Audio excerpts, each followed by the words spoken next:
What's going on? What's going on? What's going on? You already know what time it is. This is your boy, the historian. Like we saying here, you either get right or you get left. You're tuned in with us tonight, so go ahead and get this thing right. We got you covered. It's the Birdcage. Let's go. Okay,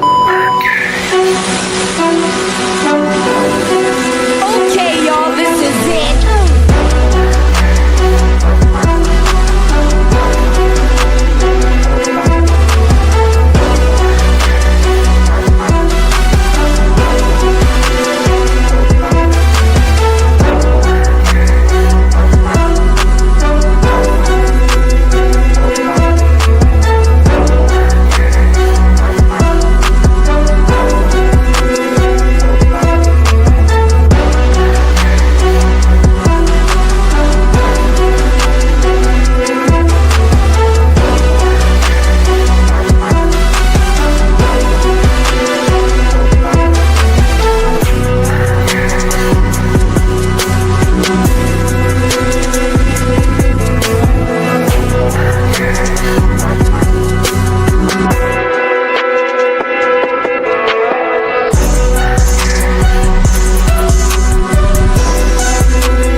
Man, we're not going to sit here and debate and get to it. But before we get this thing started, I want to take time to observe a national holiday today. Happy Juneteenth Day to everyone that's out here that's celebrating, man. You know how we got to get it, man. It's an American holiday. Got to celebrate it, folks. So with that being said, without further ado, we got my guy K-Dub in the building, and we got some other folks that's going to be joining us momentarily. But K-Dub, what's going on, brother? How you doing? Welcome to the show. As always, it's always welcome to have you in the building, big dog. What's happening? Oh, man, it's good to be in the building. I missed a week or so. Good to be back in here with the fans and followers of the Birdcage and being here with the great historian and get into this week's topics.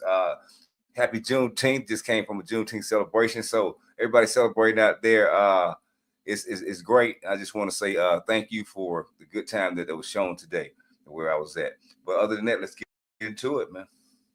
Man, all I can say is at this point, man, it's just one of the beautiful things that we have going today. Everybody getting together, eating, and just celebrating today. But we got to get ready and celebrate what's getting ready to come up. Man, we got training camp coming up next week, big dog. How do you feel about that? Well, I mean, I'm excited. Like I say, I mean, always around this time of year when training camp gets started, I'm excited. But to know that we don't have any major injuries so far. So far, so good. So we just got to continue to stay injury free and continue to keep working on the great habits that we got to form to have a successful season this year. Starting with MP9 and down, to the offensive line, to the defensive line, to the secondary, and everything, so forth and so on, into the special team. So, like I said, everybody's saying the right things and doing the right things coming out of camp right now. And I just want them to continue to keep doing those things, continue to keep coaching at a high level, all the coaching staff, and getting the most and the best and the brightest out of these guys, this young nucleus that we have.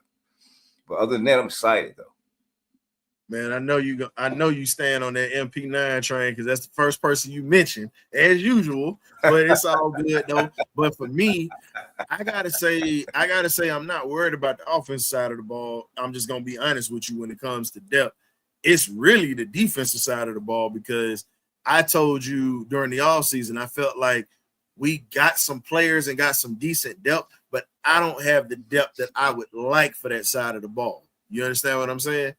And quarterback, we got the highest paid backup on the bench right now. So if anything happened to MP9, which I'm knocking on wood and I'm praying that doesn't happen, we at least got somebody that's semi-competent enough.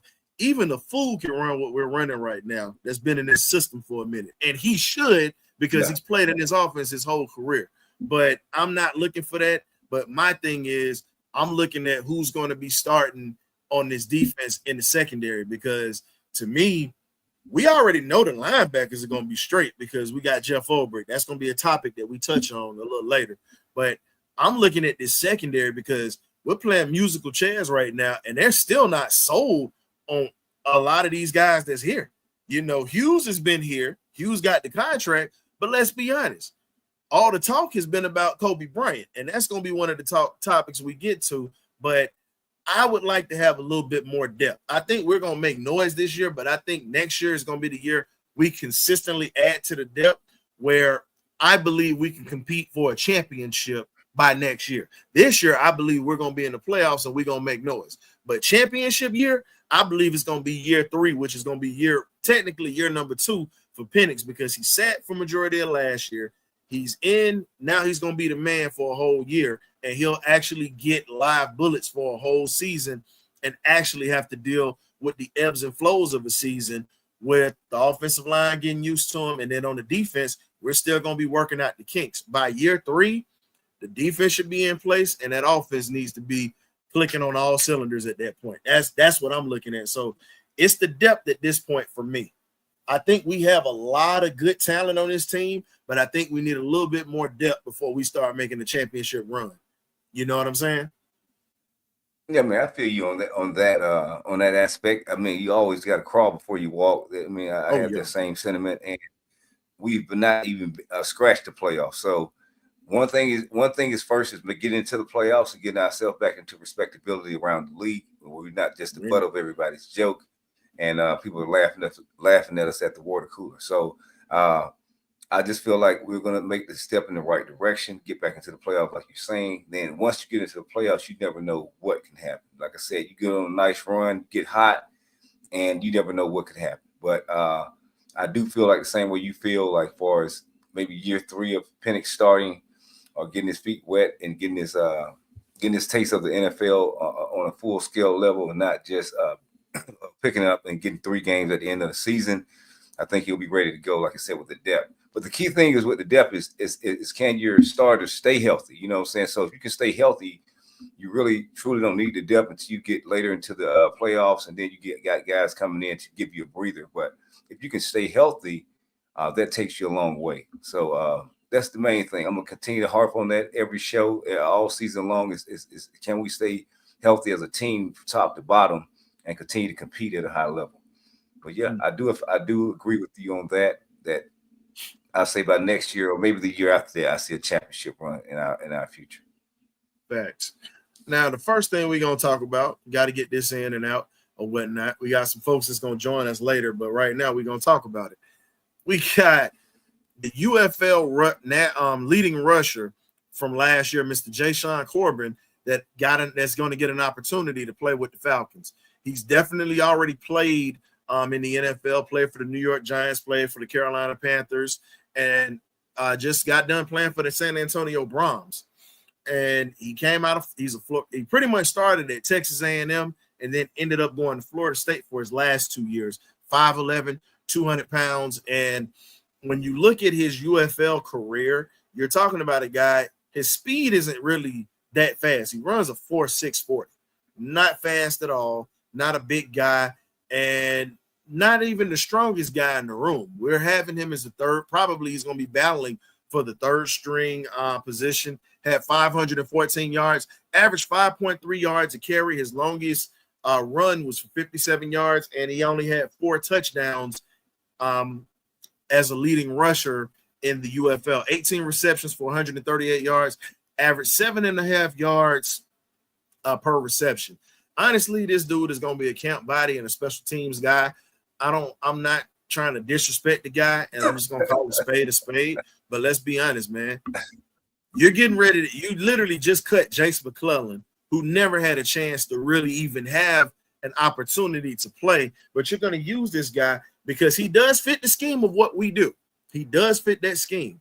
But I'm at this point where, look, can we stop taking these Florida State running backs if they are not a Dalvin Cook or a Warwick Dunn or an Anton Smith type of back? Can we stop doing this? Because the last running back we had, pretty much Devontae Smith, was solid until he got his bag. Like, come on, man. If you're going to give guys a chance, like hell, one of the guys that I've been preaching about was Jada Byers out of Virginia Union. 2,000 yards in the season, averaged over 4 yards a carry, and was the HBCU player of the year. Another guy would have been Irv Mulligan out of Jackson State that the Giants took. But yet and still, you don't want to give these cats a chance, and they were top backs in their respective conference. Let's be honest, man. You got a guy that's been in the NFL already. I get it, but at the same time, like, come on, man. Let him stay where he's at. The production really wasn't that great. So that tells you it really wasn't that good at that time. Yeah, man, like I say, they want to just bring guys in like a camp body. I mean, I'm not going to piss and moan over camp body. These guys is in here to give the other guys reps, to give people a breather while we're out at training camp. We know who the 1 and 2 is. We know who the power back and who the runner up is. We know the pecking order here in the city of Atlanta. And this guy probably going to sniff. We need a third string back. And I'm not saying this because I'm pushing anything. But you know what I'm getting at, because think about it. God forbid Bijan goes down, because the type of running style he has is like a deer in a minefield. I love him, but very dangerous. Hell, Tyler Algier is a battering ram. He could go down. We have to have not just a competent third string back. We have to have a guy that's going to be an impact player coming in so we don't lose any drop-off. This dude here, I'm going to be 100. If he makes the team, cool, I'm riding with him, but we got a kid from Michigan State that we got as an undrafted free agent, which I think can be the third string back for us if something goes wrong. You know what I'm saying? We ain't even give Shawty Low a chance. Like I said, they're gonna battle it out for that third string spot. This guy may be that guy. I mean, they have to battle it out. I like the guy from Michigan State that we drafted late. But the key thing is, brought in undrafted free agent. But the key thing is they have to battle it out, and it just breeds competition. This guy's been in the league. He led the UFL in rushing. So, I mean, let's see what he has. He doesn't run a fast 40, but sometimes people don't run fast 40s. They just play fast on the field. So, like I said, I hate for anybody to go down. You know what I'm saying? Anybody to go down. If it's Bijan or Tyler Algier, I hate for anyone to go down. But we do have to find a comfortable back. It's backs out there. There's going to be backs that are legit backs that are on other football teams that just don't get cut. So we may none of those guys may not be our third string back. Our third string back may be on another team that gets cut, but he could have made that team. But it's just, everybody's team is tough to make. So they probably should have made that particular team that they got cut from, and we just actually get a gift laid in our lap, and we pick them up from the undrafted. From the free agent market once they get cut. So then we get it from little next to nothing. And that's why I'm saying it. What's up, Christy? That's why I'm saying it, because if you look at it, let's be honest, man. You got to take the wear and tear off of Bijan's legs at this point, and you have to use Tyler Algier a little bit more. But you got to have that third guy that's going to be a change of pace back that's going to be able to contribute right off the bat. But speaking of contributing, man, here we go. StreamYard wants to start StreamYarding. But while I'm getting this straight, man, we got Graybeard in the place to be. You're very dark. We can't see you, bro. Got to turn on that. Can't see you. Hold on. All right, we'll bring you back. But we got somebody that's got some light up in this thing. We got Chris A1 Tipmore visiting us today. What's up, A1? How y'all feeling? Hey, man, we good, bro. Hey, we're talking about the third string running back that we just brought in. Yeah. And here's my question. Well, I'm not even going to call him a third string. He just got brought in. We have to make sure he makes the team first. Now, we were saying, and Christy kind of doubled down on what I was saying, with this third string spot that we have to have, because you don't know what's going to happen with your first two backs.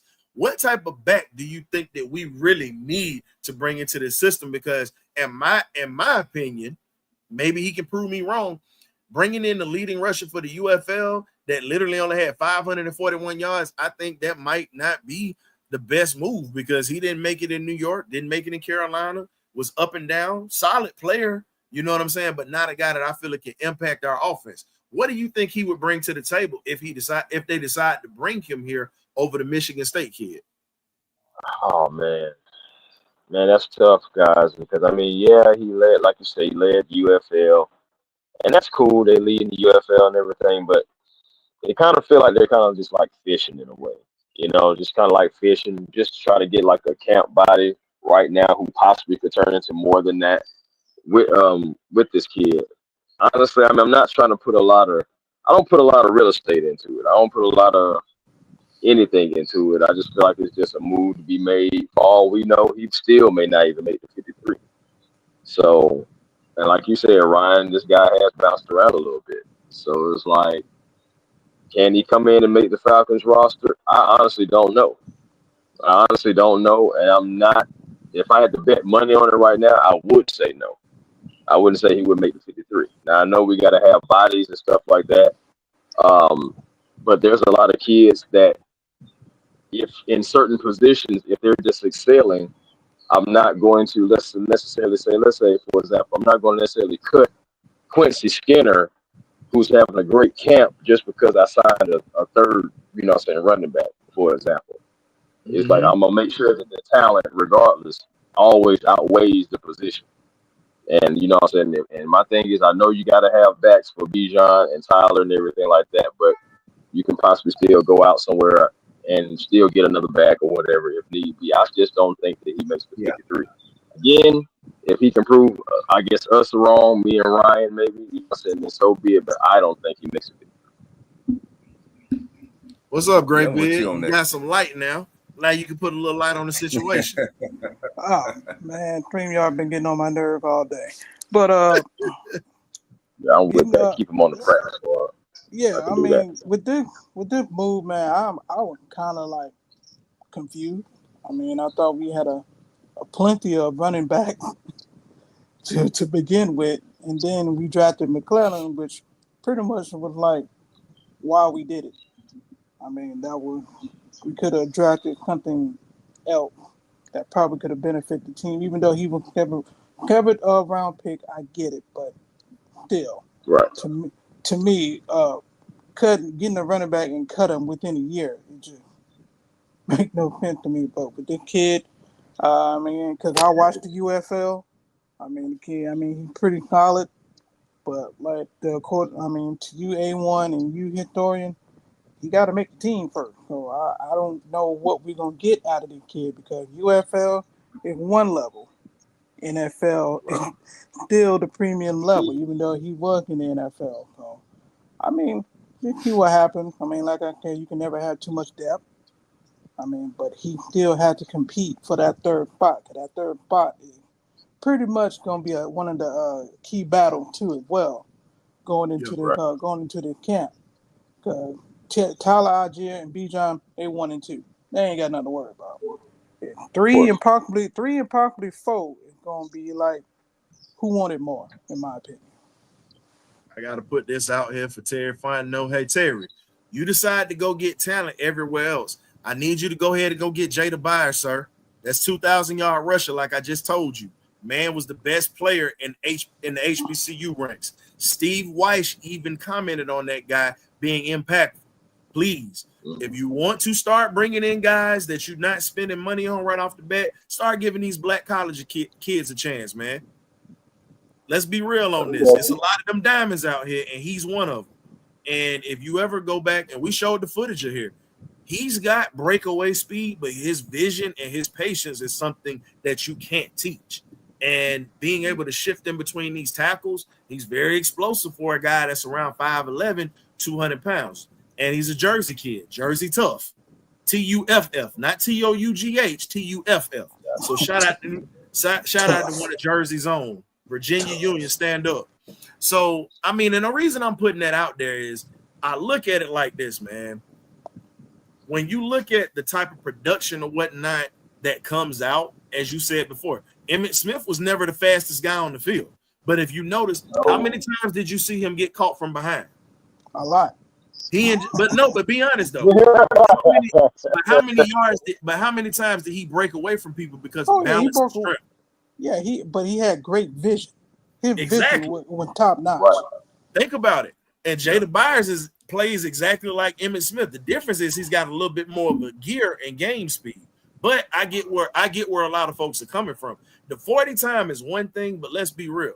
There's a difference between a 40 time and game speed. Game speed is all that matters. Jerry Rice didn't run the fastest 40. Just saying. But his game speed was world.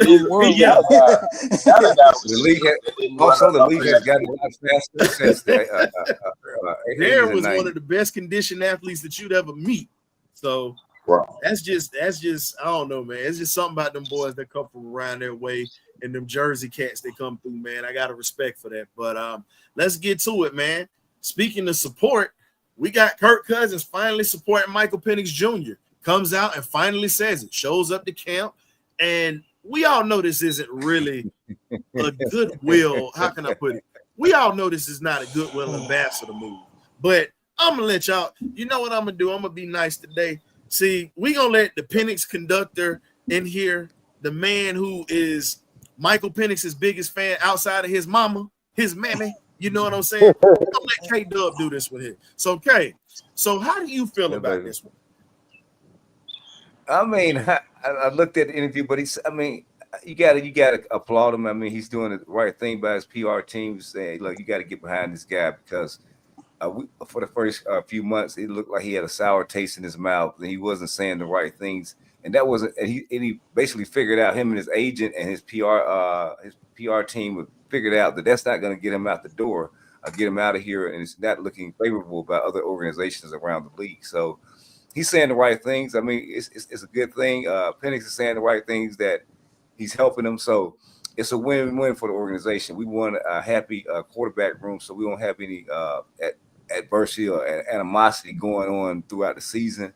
I feel like it's a win-win for Kirk Cousins, because if he plays well in the backup role, if he has to come in for a small stint, that he making politic himself into another organization. But I mean, I'm for it. If he's for it, it sounds genuine, but we'll see what happens. But I think they had a discussion with his PR team and like I said, the medical team for the Falcons, trying to get himself back up to 100%, because he's saying that now he's thinking that he wasn't at 100%. He was only at 30-40%, but he thought he was at 80-90%. So I'm like, Kirk Cousins, I don't know what you got going on, but at least he's on the right track now. At least he's on sounding saying the right things. I mean, we'll see how that plays out moving forward. But other than that, that's what I take from him.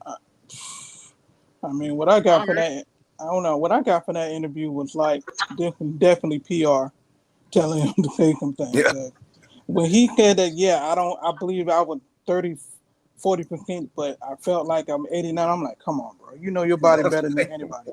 So if you was at 30 and 40%, you was at 30 and 40%. You wasn't at no close to 80 or 90. You wasn't even at 50. So this was definitely a PR move by his PR team. So they want to get the perception that there would not be no tension going into camp, even though I still think they're still gonna have some type of competition. Competition still gonna be there. So they're just trying to say, hey, I got it back. I support the Falcon. I support Radio Raheem and the front office on making this move. So dog and pony show. What are you calling Radio Raheem, man? Hold up. Hey. Dog and pony show. Dog and pony show, man. Dog and pony show. That's all I'm saying. Dog and pony. So you must have been watching Do the Right Thing before you showed up in here talking about Radio Raheem. I'm black, y'all. Here we go. Black, you know what? I might as well call K-Dub and Mel. That's Coconut Sid at the bottom, and they call me Sweet D Willie. Rest in peace, Robin Harris. I wish you know what? I ain't even gonna quote Robin Harris tonight, because you know if I get into it, it's gonna be on some stuff. If I start don't do it. If I start quoting Do the Right Thing tonight. Don't do it. Let it. Hell yeah, baby. Hey, she better not let me see on payday.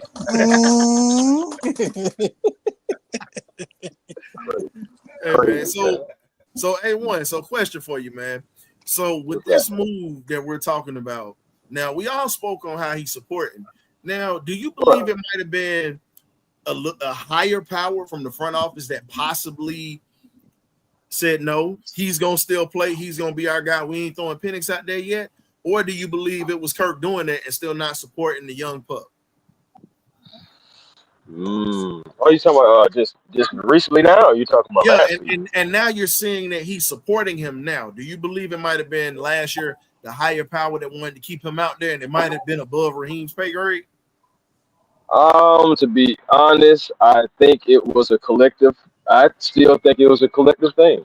I still believe that more people knew about it than what they'll admit, and we'll never find out. You know what I'm saying? That's water under the bridge now.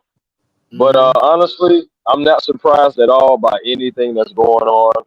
Now, unpopular opinion, I do believe Kirk Cousins was always going to come to training camp and support Michael Penix because Kirk Cousins is not necessarily a bad guy. He's just, not necessarily wanted in Atlanta, and he's not going to start. He knew that his days were numbered. Honestly, after the ink dried and everything's all smiles and loving and all that stuff like that. But he knew that the time was ticking for him. As soon as they said the Falcons select Michael Penix Jr. So my thing is, it's like, I gotta do whatever I possibly can to keep my job. I gotta do whatever I possibly can. Just like it said, what was it? Love and basketball. Never let a rookie take your spot. Mm-hmm. So I'm just saying, like, that's really what it was. And Kurt was going to go all the way down to the bitter end with it, and then it got to the point where it's like, okay. I tell you, I said it then. I almost said this name about 3-4 times now. The moment that Kirk Cousins really was like, I'm not getting my job back, and I got to figure something out, when he was on that sideline with his helmet on in that Washington game, and he was just you just see him just over there, all folded and everything. He just knew it then. And it was so surreal for him because he was back in a spot that he's been in before, a backup on the Washington sideline. So everything was just so surreal to him, and life come at you fast. It was coming full circle. So now I got to try to see if I can get up out of here. Now we got to get morning football and everything, et cetera, et cetera. Things just didn't work out for him. So guess what? It's like you try your best, but now the ultimate thing that we most likely knew was going to happen, with you being a backup to Michael Penix, nobody wants you to start. You gotta take it on the chin. So I agree with y'all when it says about PR. It could be because he might have needed some help with some PR on that. But at the same time, I do believe that Kurt is a genuine good guy, and I do believe he actually does like Mike. It's not personal. It's business. Like the business side of me still wants to start, still wants to show that I can play, still wants to, never know, make another contract. That's the business side of it. I don't think it's personal at all. So I agree with I agree with you, Chris, on that. I'm with you on that. I think, but the PR team was basically convincing him, just like you convinced us just now, that that's the way he needs to come off. But he was coming off a little, like he was a little, in his feelings, and he was. But he's doing a better job of portraying that I'm on board, and I'm willing to help in any way possible for the guy to be successful. And I think that's the best way for him to get a trade and get out of here, because other franchises, like, you put things on tape, they're looking at that, the interviews, so you're putting that on interview tape. So all that plays a part, and he is getting paid very handsomely, very lovely. So it shouldn't be that hard. $45 million worth. I gotta take a quick second to say happy heavenly birthday for my wrestling fans out here, my football fans. Chief Wahoo McDaniel played in the NFL for a bit. Definitely was a hell of a wrestler. AFL linebacker, played for the Dolphins, the Patriots, did the damn thing. But most of us remember him when he was a wrestler. A lot of people don't remember when he was a linebacker kicking ass in the league. So rest in peace to Mr. Wahoo McDaniel, and happy heavenly birthday. Gotta always shout out the legends, man. There's nothing wrong with it. Gotta shout out the legends. Yes, sir. So next, speaking of legends, we did shout out Juneteenth, by the way, at the beginning of the show. So I see y'all coming in with the definitely Juneteenth. Happy Juneteenth in observation of a national holiday. Let's talk about it. Speaking of a national holiday, it seems like nationally the holiday of Cobee Bryant is starting to come around Atlanta now. where his name has definitely continued to garner praise. It's a guy I've been high on since he was at Kansas before he was even taken by Atlanta. And I said if we got him, he was going to be a serious problem for a lot of people.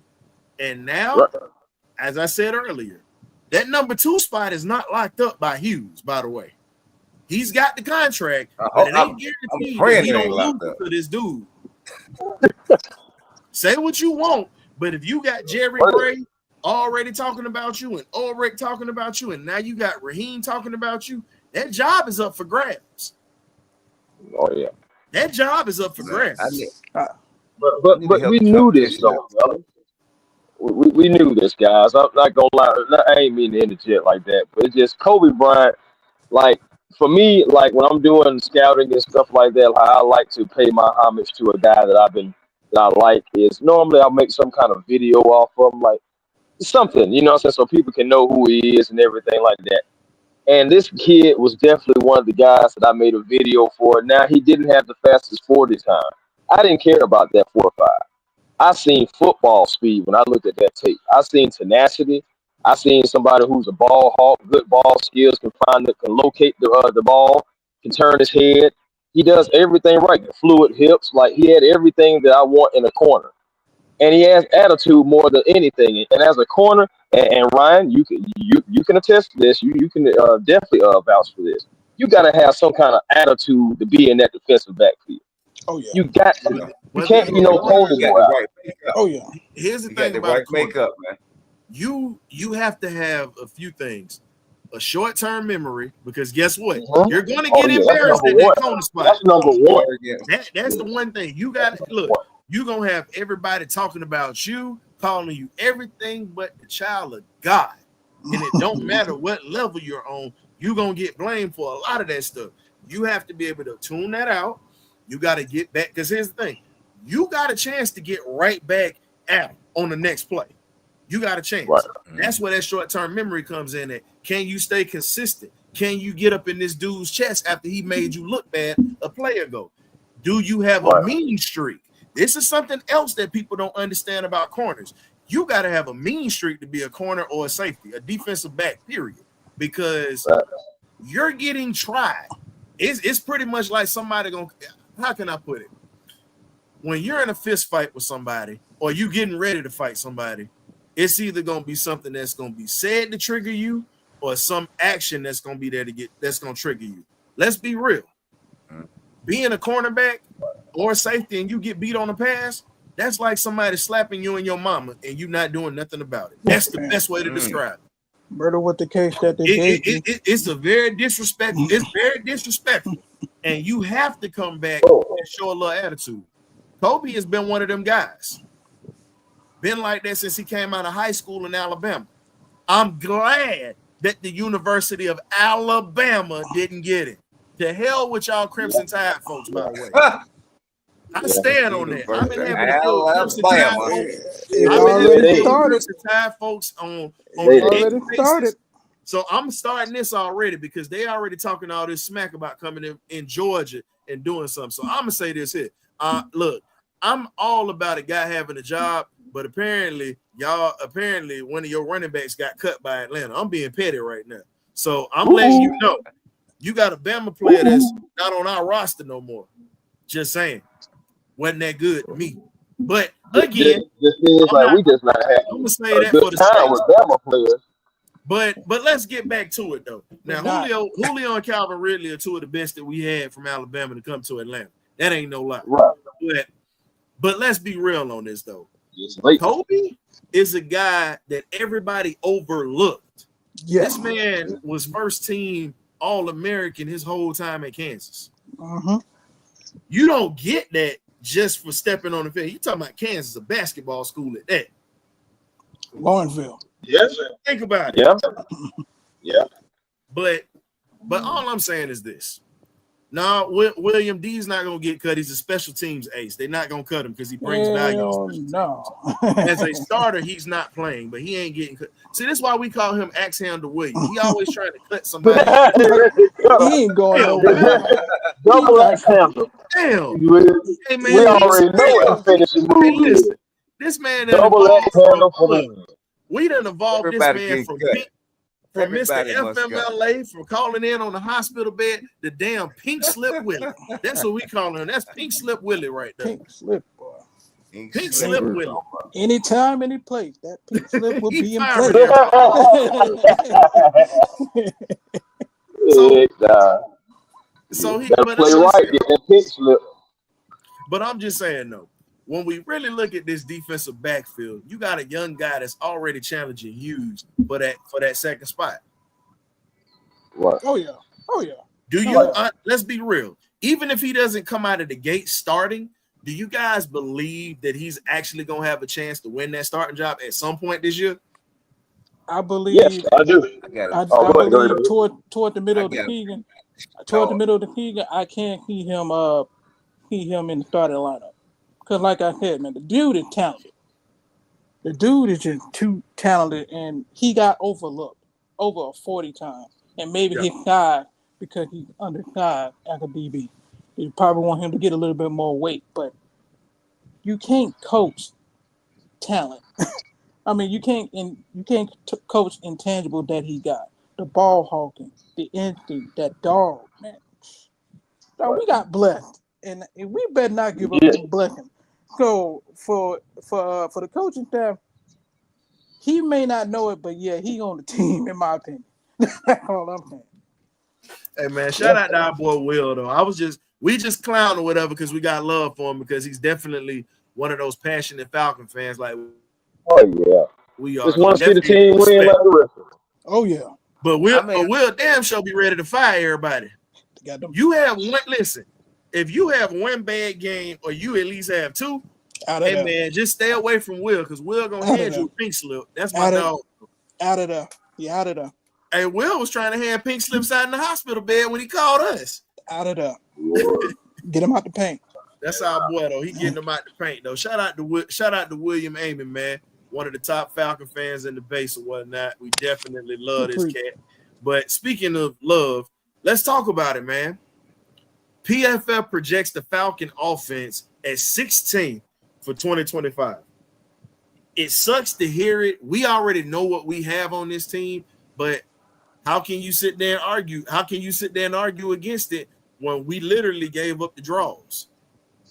I would think of more of top 15, but I would say 15, but I'd say 16. Damn. it ain't bad considering where we came. I mean, we got to see what we get with Penix. I think they totaling that he only played 4 games.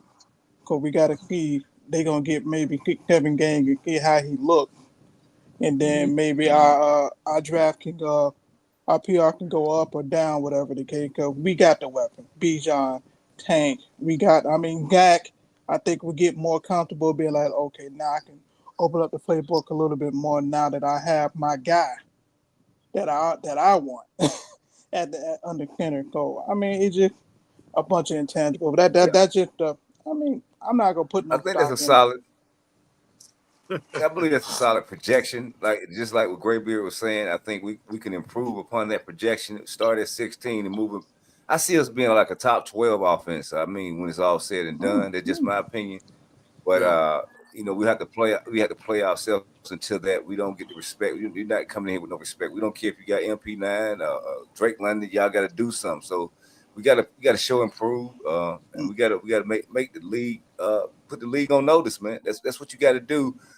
Sometimes you got to put the league on notice before Buffalo got it turned around with Josh Allen and company. I mean, they were not winning like that. So I mean, you have to put the league on notice, man. You have to go get that quarterback and turn the thing around, man, and let people know that, hey, man, we here to be reckoned with. Before they had quarterbacks in Kansas City before Mahomes got there. They kept falling on their face with some of the previous quarterbacks they had. But when Mahomes got there, it's respectability now. So every time you play us, get your popcorn. But the one thing that we got to say that they had in Kansas City with Alex Smith, they were already going to the playoffs and going to the AFC Championship game. They just didn't get over the hump. People forget. Coaching. And they had coaching. People forget that Mahomes was just one of those dudes. Hey, man, shout out to Big Bama Brand in here. He talking smack already. as I told you, this is what we got to deal. This is what we got to deal with in the offseason or whatever. We can hear Boy, that. dogs. But shout out to Big Bam. Appreciate you showing the love, big dog, Right. man. They coming after this year. Hey, he also is a brother. He also is a brother at arms too, military partner, whatever. So salute to my guy. Okay. Shout out to the vets. Yeah. We talk trash, to but it's all love or whatnot when it come down to it. But getting to the offseason projection for this offense, I'm gonna be 100 with you on this. I really believe that this offense is really going to be a lot better because now you have Penix that's been in this system where he's learned the system and got to play in the last 3 games of the system, and now he's going to be the man from start to finish. For him to get over 700 yards, pretty much literally put up 6 tutties the way that he did, should have had 7 tutties, but we ain't going to get into that. No, but we're not. How he was called on in a tight primetime game against Washington, and he delivered with this offense. You have to really think about what this offense is going to be able to do now that he's going to have time to work. He's going to have time to, all right, I messed up. I got time to fix this right here instead of just being thrown into the hot seat in the last 3 games and trying to put everything on his shoulders right off the bat. And he's got a running game that's going to balance everything out. Yeah. And the one thing that we hope that we get to see a lot more of, tight end involvement this year. Tight end involvement this year. Because look, because here's my thing. I told you who my money is on. Oh yeah, we already know. My money on Josh Simon. Say what you want. He gonna be one of the ones that's gonna make the team and that's gonna push everybody. That's who my money's on. Here's my thing. Kyle Pitts got to ball out this year. No excuses. Yeah, no excuses. If he want to get paid, he got to ball this year. He got to go. If he wants to get paid, he got to ball. But here's my thing. If we're gonna pay this guy, are we just gonna pay him to be a red zone threat, which we just need, or just pay him to catch routes down the seam? Not saying that he can't play, but let's be honest. Josh Simon also brings another dimension to this offense, like a Jonnu Smith, where he can catch it in the round, the speed, he can block, he can do things. You can't prepare for that guy because you're not going to know what he's going to do because he does everything. I mean, we're going to pay him to be a football player, but we want one of his strong points to be in the red zone. That we have not done. I need Pitts to be used in the red zone. You got all that height and size for what reason? That was one of the reasons why they had Arthur Smith drafted him, because he could have been a good red zone threat. The problem is we never use him in the red zone. Hey, look, we got some other folks that feel the same way. I mean, I don't care if we're winning. I don't care. I don't care. Hey, but you know what though? But here's the thing, Larry. He's 2 years removed from that knee injury, sir. Takes a whole year to get back. He had last year. So that ain't no excuse. He didn't just have a knee injury. This is actually another year removed from that. He got the knee injury in his 2nd year. He's been with the Falcons before. You ain't getting the pass for that one, bro. I mean, for me, if he wants to get paid, Dick got to be his best year of his life. But here's the thing. Now, everybody keeps saying, well, he needs to work on his blocking. Here's the thing. When you get to the NFL, all this stuff should already be ingrained in you pretty much from your college days. KW, you're a little frozen, bro. All we see is you smiling. Can you see me now? We see you moving a little bit, but let's just be real. The blocking aspect of that game is something that it take a heartbeat to do that. You gotta want to block. You gotta want to engage in contact with guys. That's something that you're either born with it or you're not. You can be taught how to do it, but if it's not in here, it's not going to show up on the field. If you don't work at it, it's not going to be there. That's one of the things you have to work on. It's just what we're calling a spade. Hell, you got running backs that don't like the pass block. True. Right. And here's the thing: you're supposed to protect your quarterback at all times. At all times. And here's the Yeah, thing: all time, all time. Bijan Robinson became one of the best blocking backs in the league in his second year. His first year, he struggled with it because he was still learning the system. But last year, Bijan earned a lot of respect when he hit that D lineman that was coming in getting ready to earhole Kirk. You ain't lying. Yes, sir. He did. So hey, look, I call a spade a spade. I call a spade a spade. So we got guys that are willing to engage in it. Hell, Darnell Mooney are engaging to a block. Yeah. Yes, he will. I mean, and that's what, like you just said, you got to have that willingness to block. Got to have that willingness to lay it out on the line. We know that's one thing that you just got to have, man. Just talking about this offense, like we're at 16, but we won't stay at 16. I would definitely believe, top 12 or beyond is definitely better for this offense. And one thing we got to think about is like the Falcons, they feel comfortable with what they have. And there's a little disrespect out there, but at the same time, you got to feel like it's warranted because, all right, they're calling our offensive line, of course, with Drew Dalman gone, they're saying it's a weak spot at the center position. But what people got to remember is when Ryan Nuzil was in there, Kirk Cousins had some of his best games. Facts. Just saying on that, Darnell Mooney. There was plenty of times this season where people didn't know if Darnell Mooney was the number 1 or the number 2. For real. He just got hurt toward the end of the season, and that unfortunately stopped him from getting his 1,000-yard season. That would have been the first time we did that since Calvin and Julio, I believe. Yep. So that could have been 2,000-yard wide receivers. We were 8 yards away from that. And also, you just think about, okay, Kyle Pitts, yeah. Kirk Cousins, him and Kirk Cousins had no kind of connection. No. There was a disconnect. In training camp, they did. All the videos that we saw, and when we went to training camp, you saw. But we know that's a controlled environment. That's a controlled environment. So, it's at the same time, that can always be fool's gold. We can draw up all the plays we want to for you and make it look good then. But when you get out there on the field against people who got cruel intentions for you, everybody got a plan until they get punched in the mouth. Fact. And, hey, Chris, how can you trust the guy? Let's be real. You're a quarterback. You're pretty much in charge of this offense. I hear what you said, but I'm gonna let you finish cooking. But I want your opinion on this. How do you protect a guy that quits on routes? How do you trust a guy that half-asses on blocks when you need him? I'm just saying. And I'm glad that you brought that part because just like there was a disconnect, with the tight end and the quarterback, there was reason for it because of what you just said.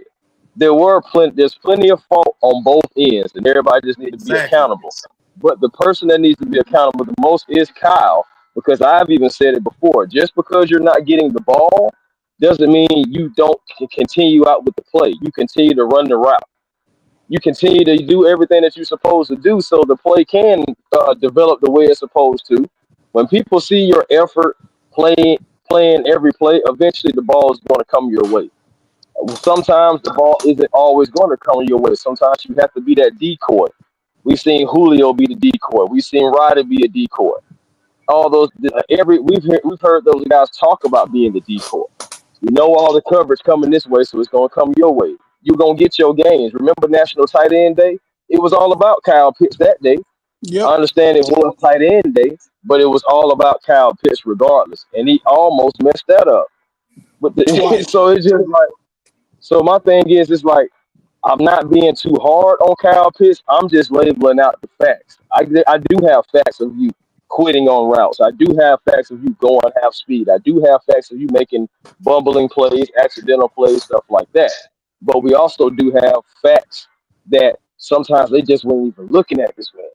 Sometimes they just, he would be wide open and the progression just wouldn't get there, or they would overlook him, anything like that, just the disconnect of him being there. But what we're hoping for is Michael Penix has that eagle eye. We'll be able to find him. We'll be able to trust in him. Even if he is running half speed and stuff like that, he's still going to try to find him. Basically, we're just looking for that connection. And I believe that Michael Penix is the guy to take us from 16 to top 10. Seriously. People go sleeping on Nuzil. And I'm not going to lie. A lot of people in the fan base are sleeping on him. And I'm not saying you shouldn't, because you still want to see more from him. I'm just saying, just think about it. Some of Kirk Cousins' best games were with New Zealand. Some of Michael Penix has, had all the snaps with New Zealand because he was on the second string. So my thing is, that's a connection right there. Both Nuzul and Michael MP9 are both left-handed. So that's right. That's another connection. Then on top of that, you got to think about this too. Them folks was calling him their starting center, and that man didn't even have a contract. Yep. And if you look at him physically, let's be honest. If you look at him physically, he's got weight on him. But if you look at how his playing style is, you gotta compare him to the legendary Jeff Van Note. Not saying he plays like Van Note, but if you look at him, you look at his playing style, it's nothing beautiful about it. It's just like Van Note's was. He gonna get the ball in there and he's gonna beat the hell out of you. That's pretty much his game. Dahlman is one of the best in the game that we lost, but I would say Dahlman reminded me more of our legendary center that played with a broken leg in the Super Bowl, Alex Mack. Dahlman reminded me of Mack, but when I look at Ryan Neisel, he reminds me of Jeff Van Note.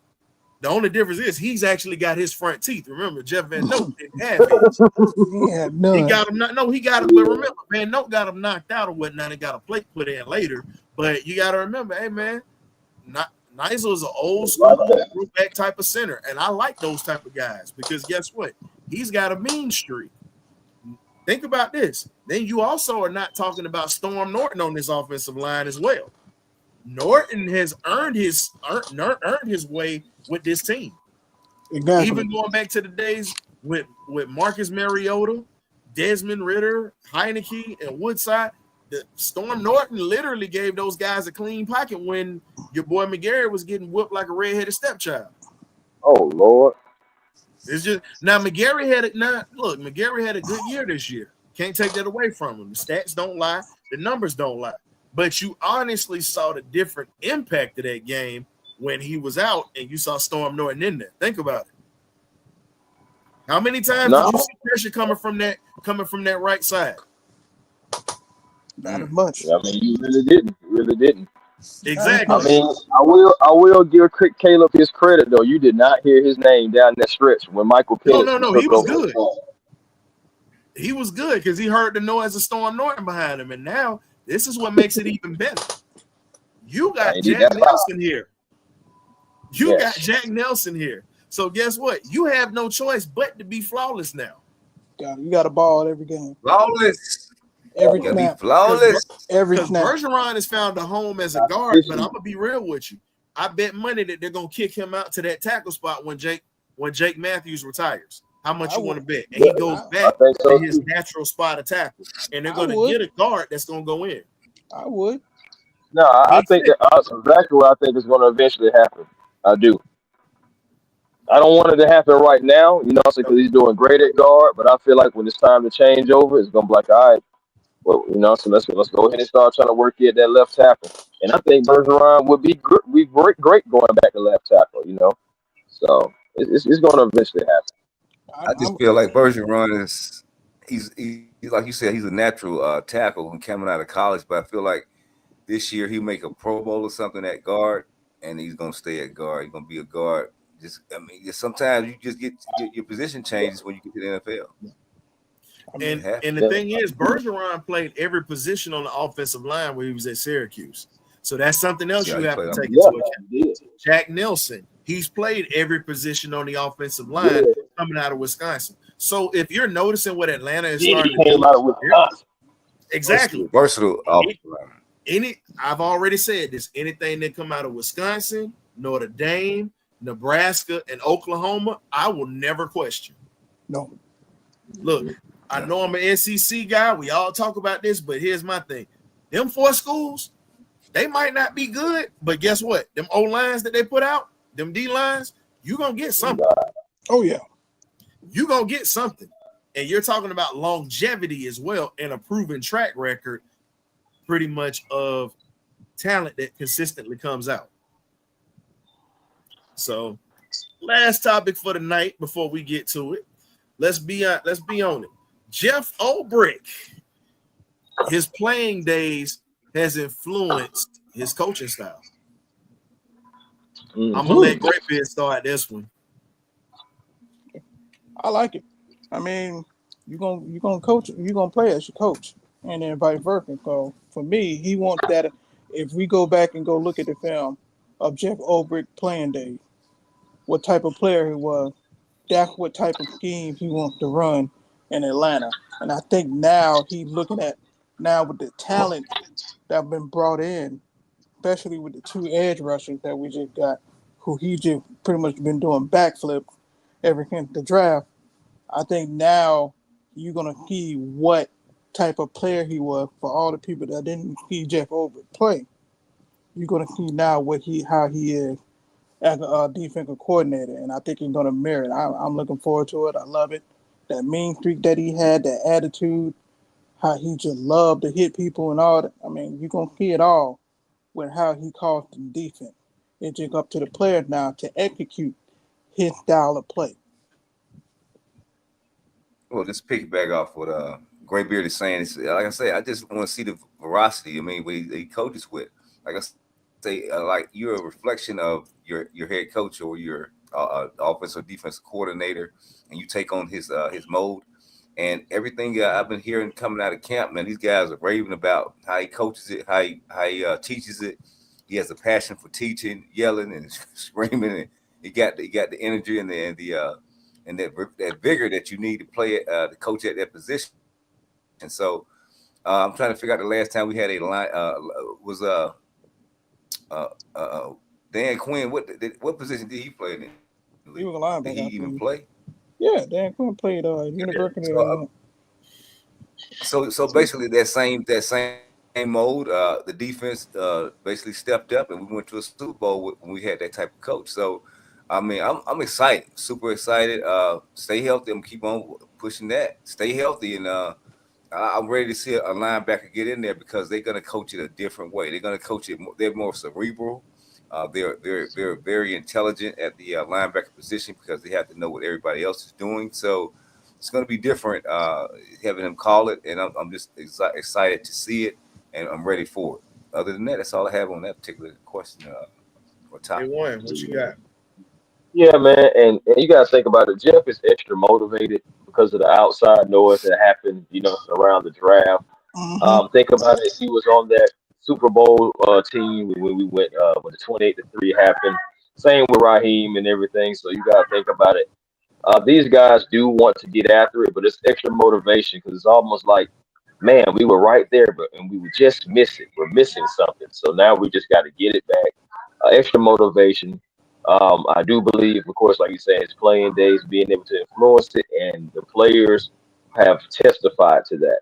They're saying, yeah, sometimes he kind of goes a little extra hard and everything like that. They understand, and everything, but still, it's just like that's what you want, though. You want that type of influence because you want that aggressive style, that no nonsense, that, hey, let's go out there and be the bullies. I know that's something that I've been wanting to do. I want to get back to the fact to where like people have to really like look over their shoulders. Like, here come the Falcons. Like, they're doing like bad boy style, like almost like that 1991 too legit to quit, or even worse, like the Grits Blitz.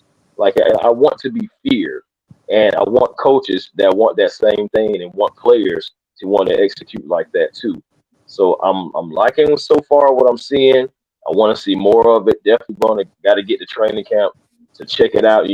Firsthand, see exactly what the energy is, feel that aura, because that's what you're really like looking for. And I just want it to be infectious, and because we got to get this right down here in Atlanta. And I believe, with that, with everybody being on the same core, and then underrated Nate Ollie, who's just as an aggressive guy, just like Jeff Ulbrich, running with them, running with the defensive line, having these guys have that mean streak, having these guys go out there and, be the bullies. That's what we want to do. We want to be mean. We don't want to be nice. We don't want to be cute. We don't want to be cream puff.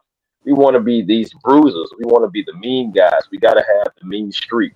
It's time to take it back, man. And I believe so far that we may have the right recipe finally stirring it up in the pot. We might not add that right seasoning.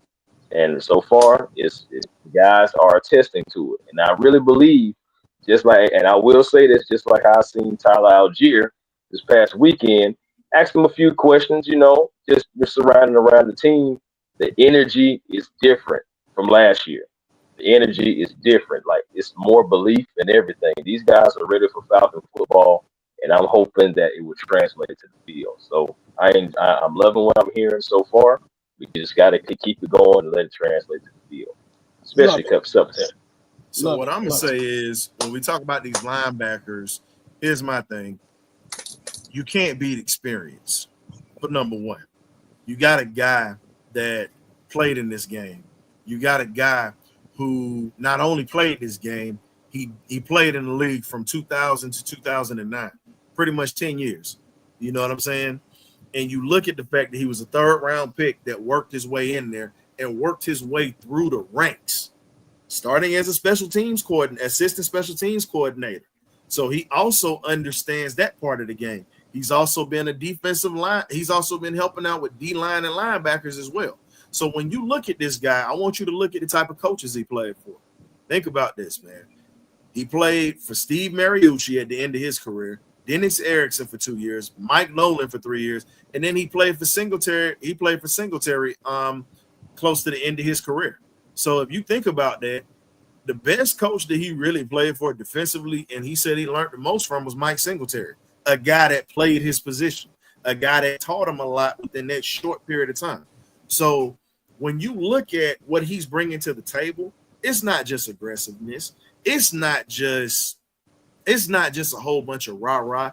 This man understands. He understands how to shed a block. He understands how to run through a 300-pound lineman to set up a play. He understands how to force things back into traffic.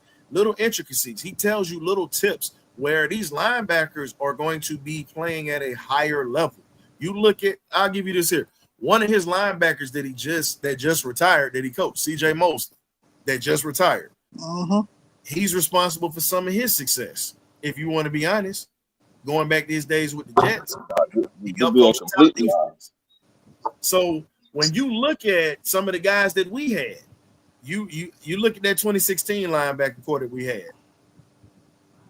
We literally had some stuff that came from this guy. And for me, I see Ulbrich being the guy that's going to bring a kick-ass mentality. We all understand that he's got to earn our trust after the stuff that happened this year. Let's just keep it a buck. But I'm not taking anything away from what this man is going to bring to this defense. You can't. Fact. Right. And then you got Jerry Gray, a defensive mastermind as well, on this defense with this guy. They literally work together. They literally work together. And if you really sit back and think about it, man, it's like peanut butter and jelly. Jerry's looking like, oh, you got the linebackers, you DC, you got LBs, all right. Ollie's got the D-line, cool. I got the secondary. They don't have to worry about anything because each one of these guys now, we got competency in the room. This is something that we have not had. And now you've got a guy that played for more than 5 years in the league, coaching this linebacker core and leading the defense. And then you got a former first-round pick who was a top player in the NFL during his day at corner. So you got two top guys that played in the league and became damn good coaches. And you're putting them with this staff. There's no way that Atlanta does not become a top 15 or top 10 defense this year. There's no way in hell. It should not happen. I'm all for it. So with the experience that we have on this team and what we have to put together, division title, playoffs. That's my goal for the year. That's the minimum. We're not ready for a championship run, folks. I'm not saying championship, Jay Black. We're not ready for that. We still don't have the depth on the defense yet to even have that. Hell, let alone you don't even have the depth on the offensive line yet for that. You have to have depth before you can compete for the championship. We don't have the type of championship depth and experience we need to have to compete yet. Let's build that foundation and build up on it. And Ryan, let me add to that. And let's just think about it. We haven't been to the playoffs in a while anyway. I mean, we got to still learn how to win in the playoffs all over again and all that stuff Fact. respectfully. Because a Fact. lot of these guys, like that's on this team, have never been to the playoffs. So a lot of these guys, like AJ Terrell, some of these veterans, don't know what that's like. So let's just get to the playoffs, like Ryan, like you just said. Let's get to the playoffs and start winning, get that experience, know how that feels, know that pressure, et cetera, et cetera. Before we can start talking about championships. I want to talk about them, but we got to be real too. Yeah, I agree. The only player right now that have playoff experience is freaking Jake Matthews. Last of the dying breed. So with us, we had to build upon winning consistently with Keegan and being able to win game in the playoff. Once we get to the playoff, we got to break that streak. We got to break that curse. We haven't been to the playoffs in almost 8 years. So, like, I agree with you, A1. We got to learn how to win again in the postseason because we don't forget what that feels like. As a player and as a fan. We don't watch everybody else win but us. I think we don't forget what it feels like. Yeah, I mean, for real. I mean, we got to just keep it a buck. We don't forget how it feels to have a winning season. We haven't had one in 8 years. So again, I agree. We had to learn how to win again. It's strange as it seems, we have to learn how to win. Yeah. Right. But one thing that does help that though is bringing on veterans like the Leonard Floyds, the Jesse Bates, some guys like that, bringing in the right guys with the right makeup and the experience to help. Lord, with younger guys or guys who just never been too though. Right. I want to go ahead and throw this out here. AJT, I'm not saying nothing bad about that. I hear what you're saying, but here's the difference between us and Washington. Washington already had players in position to win. They had players that were already groomed already up. Even though they were bad, they had players on that team. We're still building our depth right now. They're still trying to fix things at this point. So Washington, all they needed was a quarterback at that point to come in and help lead them. And then right now, they think about it. They fixed their secondary. They're still bringing in players. Their defense wasn't that good last year, but it performed well enough to get them to the NFC Championship game. And then you have to think about this. They didn't have outside of Brian Robinson, they didn't have a real running game. We actually have a running game. That's a little bit of a difference. But their coaches have a play caller who was a head coach that understands how to call plays. That is what the difference is. So they have a head coach that been to the Super Bowl before too. Yeah. So they already got people that's on that staff that understand how to pretty much how to make some things happen. I'm not saying that we're not there, but we can't sit here and be delusional. We gotta be honest. We gotta be honest with this here, dog. Y'all can say I'm the wet blanket. Y'all can say I'm this, but damn it, the Falcons is honest. I can't be delusional, dog. I just can't. Nah, man. I mean, I agree with Ryan, man. We did not. All they needed was a quarterback and competency at the head coaching. And once the head coach brought in that play caller, it just fit. It ain't. Wait a minute. It ain't just you, Jay Black. We got one person on the panel that deal like that too. I'm just joking. I'm just joking. We got a couple. I'm gonna be real. A lot of us as fans or whatnot, we want to see this here. But for all of us that's on the panel, and then not just the panel, just folks that really are into content creating, we don't get the luxury to deal in the unrational side of things. We actually have to tell the truth, because if we don't tell the truth, y'all not gonna support our channels. Can't be in denial. Y'all might not like what we say. Y'all might argue with us. Y'all might say we're a little bit mean. Y'all might say y'all just bad weather. But you know what? With the like they say, where there's sunshine, there's got to be rain. Sunshine. Yeah, rain. Hey, look, we will always have differing opinions. We can't say you never know what's going to happen until it happens. So who knows? It could be another Washington. It could be a lot of things. So one thing we want to do is crawl before we walk. Let's try to get back to the playoffs like everybody on the panel stated, and then we can go and see where we go from there. I don't want to just get – look, if we get to the playoffs, I don't want to just get there. I at least need a dub.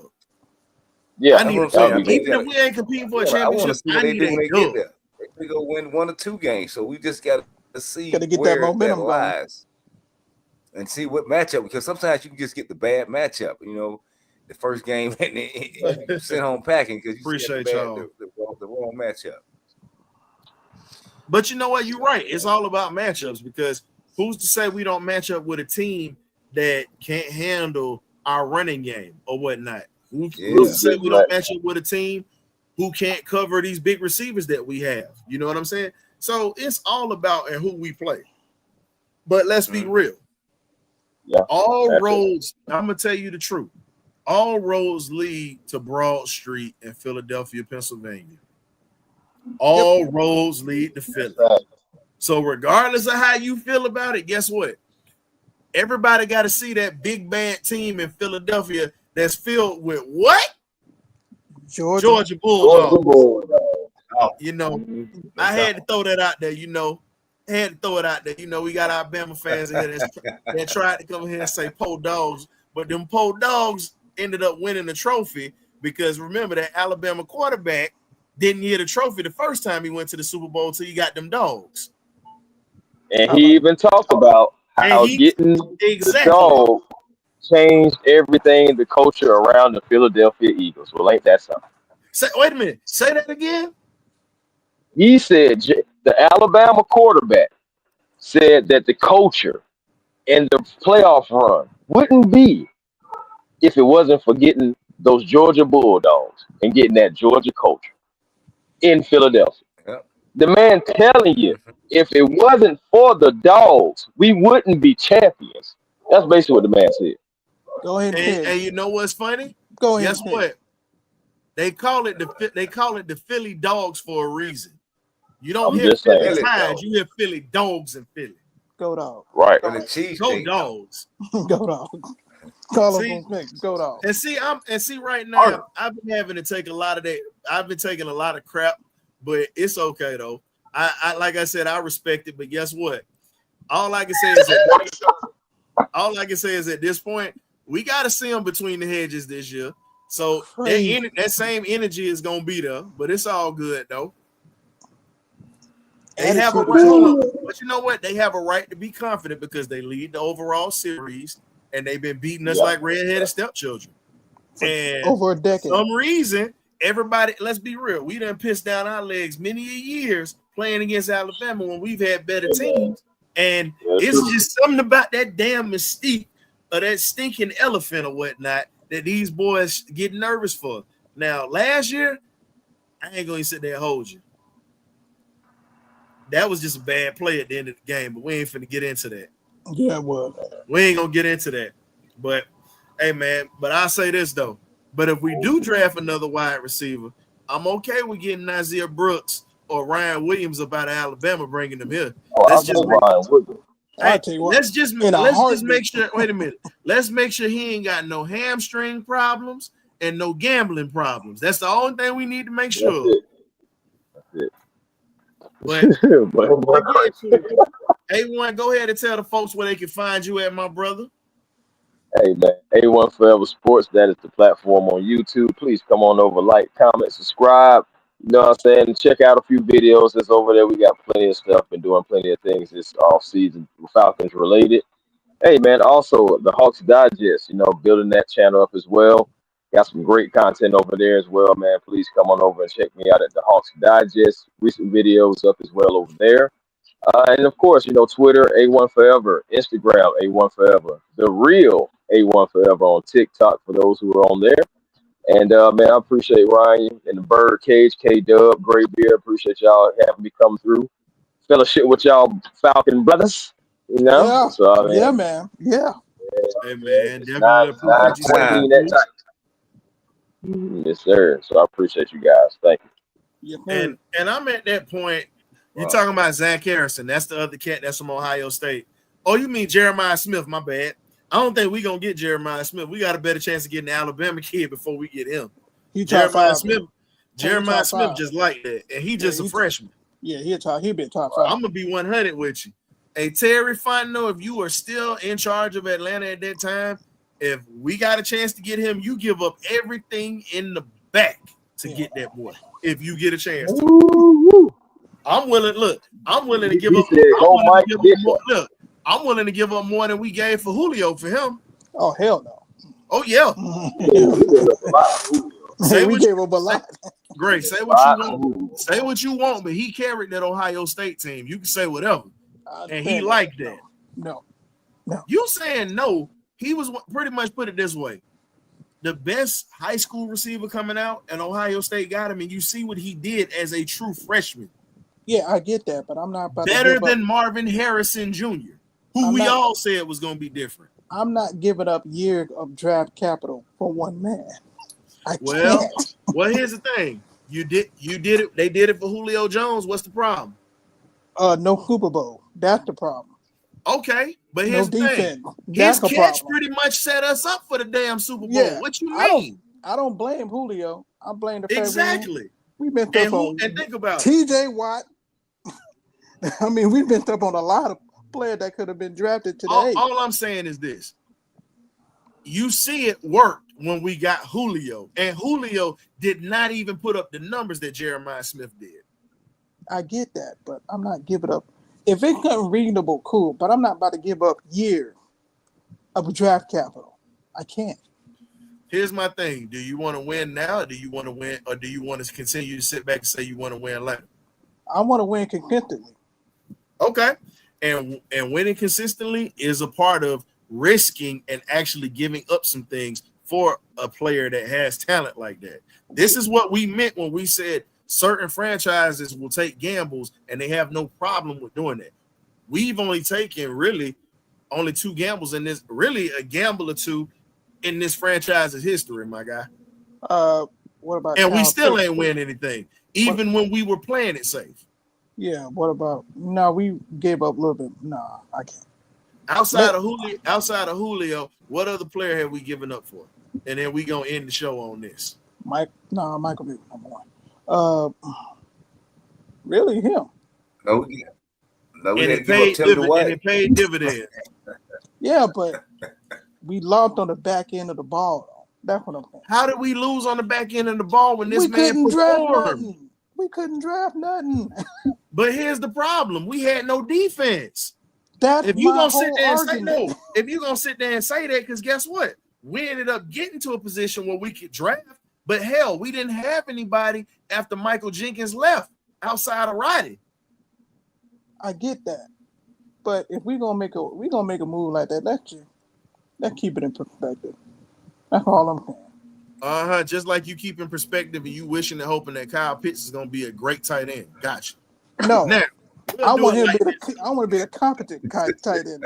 Again, as I said before, the same man who sat back and held up a unicorn sign for a tight end and that still ain't hit. Man, we finna end this thing, y'all. Hey, we definitely appreciate y'all for coming in because we'll be sitting here arguing back and forth, man. Check us out every Thursday at 8 p.m. You know how we get down. You either get right or you get left. Hey, also check out Bumper to Bumper or whatnot. We definitely got you covered in the mornings, and we got some pop-up shows coming, and probably we might have another guest on the way. We're not going to drop the bag on that one yet, but we definitely would like y'all to check out. If you haven't, check out the John Abraham interview that we've had last week.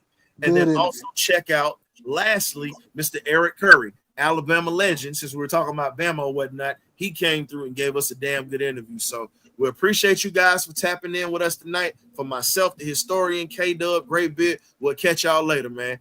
You either get right or you get left. Ghosts.